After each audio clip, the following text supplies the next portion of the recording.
والاخوان فين هما ديك السواعده اللي كانوا كيهضروا، ديك السعوديين اللي كانوا كيغنيو ويطبلوا، فين هما؟ شفتهم سكتوا حتى واحد ما خرج، خصوصا هاد الجوج هادو كانوا عاملين الحلقه. انا نتوما عندكم شي كره بعدا باش كتهضروا على الكره؟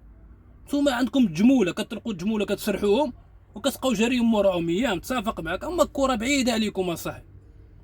السعوديه زعما فهمتي كنا كنشوفوا فيها في شكل، ولكن لا حول ولا قوه الا بالله.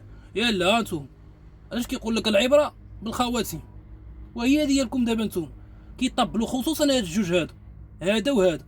التطبلوا وتزغرطنا حنو على كيفكم، ما راح تروحوا على كيفكم، ما نعرفش شنو كتهللوا تما. وفين نتوما؟ لا لا غنخليو عمان. انتم فين عندكم شي كره؟ كتعرفوا تلعبوا شي كره بعدا؟ عندكم حاجه وحده انا قلت لكم شنو هي الجموله، كتطلقوهم تسرحوهم وتبقاو جاريين موراهم.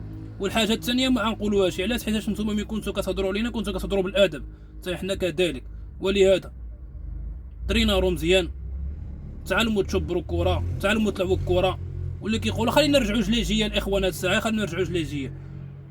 منتخب سكتوكم 1-0، بارك عليكم، وما كرهناش نزيدو نطيحوا معكم. تحياتي للسعوديه، تحياتي للملاعبيه السعوديه، وتحياتي لهاد الجوج هادو. وراح ناخذ، راه ما كاين لا في سنه لا حتى شي حاجه، هادشي اللي كنقولوا راه في اطار كره القدم. الله يسهل على الجميع، الله يدير سويه الخير، ورجعت لكم غير الصرف ديالكم. السلام عليكم ورحمه الله.